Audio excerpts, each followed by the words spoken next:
जय भीम जय शिवराय मित्रांनो, तुम्ही जर मुख्यमंत्री माझी लाडकी बहीण योजना किंवा लाडकी बहीण योजनेचा ऑनलाईन अर्ज करणार असाल तर तुम्ही हा व्हिडिओ पाहून घ्या, ज्यामध्ये तुम्हाला संपूर्ण व्हिडिओमध्ये ऑनलाईन अर्ज कसा करायचा यावरती संपूर्ण डिटेलमध्ये माहिती सांगितलेली आहे. ते तुम्ही चेकआउट करू शकता. पण तुम्हाला जर ऑनलाईन अर्ज करायचा नसेल, ऑफलाईन अर्ज करायचा असेल तर हा व्हिडिओ पाहून घ्या, ज्यामध्ये ऑफलाईन अर्ज करताना कोणत्या अडचणी येतात आणि ऑफलाईन अर्ज कसा करायचा यावरती संपूर्ण व्यवस्थितपणे माहिती मी सांगितलेली आहे. पण ऑनलाईन किंवा ऑफलाईन अर्ज करणारे कोणतेही आपले जे काही सबस्क्रायबर असतील त्यांना कोणत्याही अडचणी येत असतील किंवा जे काही लाडकी बहीण योजनेचे जे काही योजनार्थी आहेत त्यांना कोणताही प्रॉब्लेम येत असेल तर कोणकोणते प्रॉब्लेम आहेत, कोणकोणते संभ्रम आहेत, ज्या काही समस्या असतील त्या प्रत्येक समस्या आपण या व्हिडिओद्वारे संपूर्ण त्या समस्यांचे निरासन करण्याचा प्रयत्न करणार आहोत. त्यामुळे व्हिडिओ पूर्णपणे पहा. सर्वात महत्त्वाचं म्हणजे तुम्हाला हमीपत्र आहे. ते हमीपत्र कसं डाउनलोड करायचं तर ते हमीपत्र माझ्या टेलिग्रामवरती अपलोड केलेलं आहे. या व्हिडिओमध्ये मी तुम्हाला टोटल 40 पॉईंट सांगणार आहे. ते संपूर्ण तुम्ही व्यवस्थित ऐकून घ्या. फक्त पेशन्स ठेवा आणि स्किप न करता संपूर्ण व्हिडिओ पाहून घ्या. पहिला पॉईंट आहे, तुम्हाला फॉर्म भरताना डॉक्युमेंटची साईज 1 MB पेक्षा कमी असावी. 1 MB पेक्षा साईज कशी कमी करायची, कशी कंप्रेस करायची यावरती मी व्हिडिओ अपलोड करेलच. पण समजून घ्या, नारी शक्ती ॲप चालत नसेल तर सकाळी उठून तुम्ही फॉर्म लगेच सबमिट करायचा आहे. म्हणजे सकाळी तुम्ही फॉर्म भरायचा आहे. लाखो जण फॉर्म भरत आहेत, त्यामुळे असा प्रॉब्लेम होणे अनिवार्य आहे. म्हणजेच ते प्रॉब्लेम होणे तर शक्यच आहे. काही जणांनी अगोदर फॉर्म भरलेला आहे तर त्यांनी पुन्हा फॉर्म भरण्याची गरज नाही. फॉर्म भरताना तुम्ही हमीपत्र दिलेलं आहे, ते हमीपत्र आता पुढे डाउनलोड करायचं आहे आणि अपलोड करायचं आहे. फॉर्म भरताना तुम्हाला नवीन हमीपत्र जोडायचे आहे. आता इथून पुढे तुम्ही नवीन हमीपत्र जोडायचे आहे. ते नवीन हमीपत्र तुम्हाला माझ्या टेलिग्राम चॅनलवरती दिसेल. रेशन कार्ड जर तुम्ही अपलोड करत असाल तर पहिलं पेज आणि शेवटचं पेज असं दोन्ही पेज मर्ज करून तुम्हाला अपलोड करायचं आहे. त्यामुळे हे व्यवस्थित समजून घ्या की दोन्ही व्यवस्थित अपलोड झाले पाहिजे आणि एका पेजवरती मर्ज झाले पाहिजे. त्यामध्ये तुम्हाला आधार कार्डसुद्धा दोन्ही एकत्र पासपोर्ट आधार कार्डसुद्धा तुम्हाला एका पेजवरती मर्ज करूनच अपलोड करायचा आहे. अर्जदाराचा पत्ता म्हणजेच आता इथे महिला राहत आहे, जिथे राहत आहे त्या ठिकाणचा पत्ता तुम्हाला टाकायचा आहे. आता फक्त तुम्हाला आधार कार्डवरील पत्ता पूर्ण टाकायचा आहे. जर तुमच्याकडे पिवळे किंवा केशरी रेशन कार्ड नसेल तर तुम्ही उत्पन्नाचा दाखला अपलोड करायचा आहे. पण उत्पन्नाचा दाखला जर नसेल तर तुम्ही पिवळे आणि केशरी रेशन कार्ड अप्लाय किंवा अपलोड करू शकता. ऑनलाईन फॉर्म भरल्यानंतर तुम्हाला ऑफलाईनमध्ये कुठेही फॉर्म जमा करण्याची गरज नाही. ही सर्वात महत्त्वाची गोष्ट आहे, ही नमूद करून ठेवा. तुम्ही एकदा ऑनलाईन केला का तुम्हाला ऑफलाईन भरायची गरज नाही. तुम्ही ऑफलाईन डॉक्युमेंट तुम्ही अंगणवाडी किंवा ग्रामसेवक किंवा ज्या काही ठिकाणी देणार आहेत ते सुद्धा तुम्हाला डॉक्युमेंट घेऊन अपलोडच करणार आहेत, म्हणजे ऑनलाईनच करणार आहेत. त्यामुळे ऑनलाईन केल्यानंतर तुम्हाला ऑफलाईन फॉर्म भरण्याची गरज नाही. जॉईंट खाते इथे तुम्हाला चालणार नाही, त्यामुळे तुम्हाला सिंगल खातेच अपलोड करावे लागेल. म्हणजे तुम्हाला बँक खाते सिंगल असणे अनिवार्य आहे. पोस्टाचे अकाउंट लोड करत असाल तर फक्त IPPAचे अकाउंट चालते. अगोदर फॉर्म चुकलेला असेल तर तो दुरुस्त करता येणार नाही.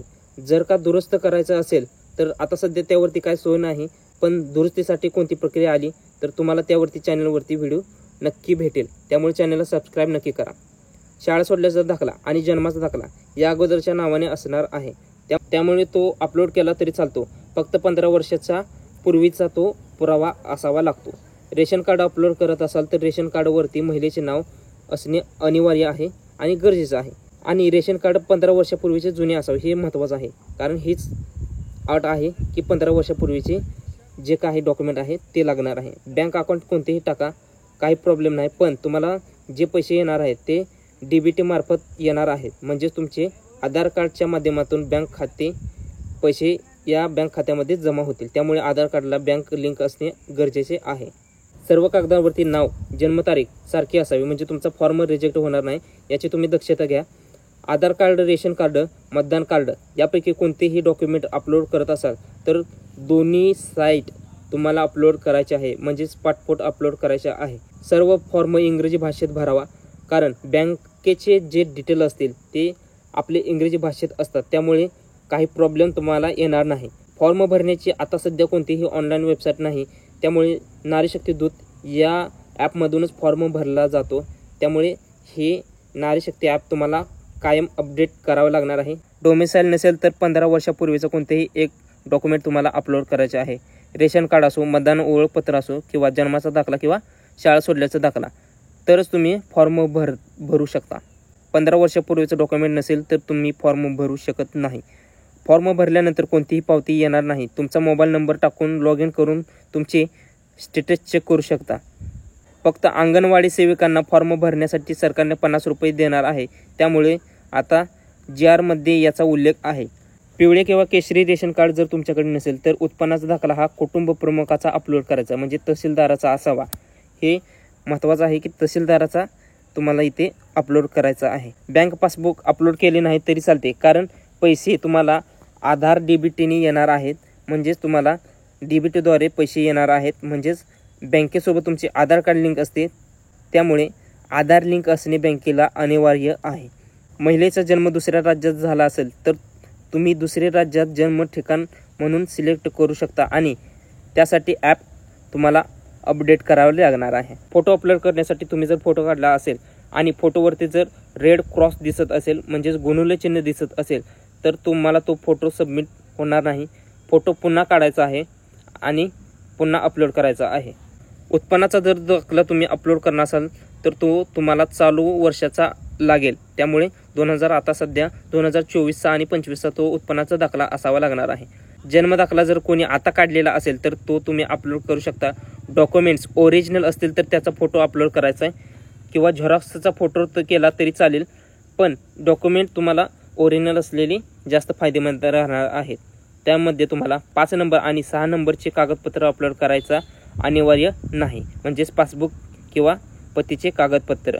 संजय गांधी निराधार योजनेचा पेन्शन मिळत असतील किंवा PM किसान योजनेचे पैसे मिळत असतील किंवा अन्य कोणत्याही योजनेचे पैसे मिळत असतील तर हे पैसे 1500 किंवा म्हणजेच 1500 पेक्षा जास्त नसतील तरच तुम्हाला या योजनेचा फायदा मिळणार आहे.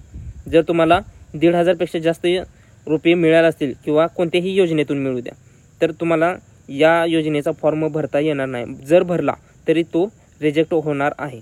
हमीपत्र प्रिंट काढल्यानंतर तुम्हाला तिथे जे काय बॉक्स दिसत आहे त्यामध्ये तुम्हाला बरोबर अशी खूण करायची आहे आणि तुम्हाला तिथे खालच्या कोपऱ्यामध्ये दिनांक आणि ठिकाण हे टाकायचे आहे. एका कुटुंबात फक्त एक विवाहित महिला आणि एक अविवाहित मुलगी अर्ज करू शकते. त्यामुळे बाकी महिलांना कुटुंबात लाभ मिळणार नाही. कुटुंबामध्ये कोणी टॅक्स भरत असेल, म्हणजेच टॅक्स पेअर कोण असेल किंवा GST कोणाकडे असेल किंवा कुटुंबामध्ये 4 व्हीलर गाडी असेल तर फॉर्म भरू शकत नाही. जर भरला तरी तो रिजेक्ट होणार आहे. फोटो तुम्हाला लाईव्ह अपलोड करायचा आहे. त्यामुळे पासपोर्ट साईजचे फोटो अपलोड करू नका.